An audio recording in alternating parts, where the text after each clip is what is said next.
Hamma oilada bitta rasa esli farzand bo'la bilasizlar. Dunyodagi eng mehribon farzand, juda yaxshi inson bo'ladi u. U yo o'rtanchi farzand bo'ladi yo kichkina bo'ladi.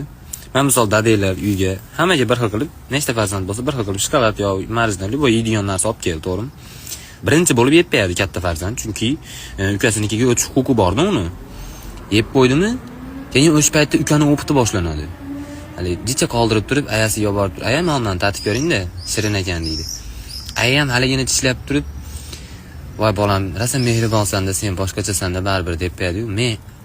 Men o'zi yeb bo'lganman-da, tushunyapsizlar, tugadi-da o'zi. Mening ilojim yo'q-da haligini qaytarishga.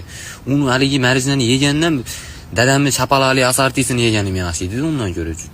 Yo aytib qo'ymaydi, "Mana qilamiz, aka, mana kallangizni ishlating" demaydi-da. Ayam aytadi, "Onalarga hech narsa kerak emas" deydi.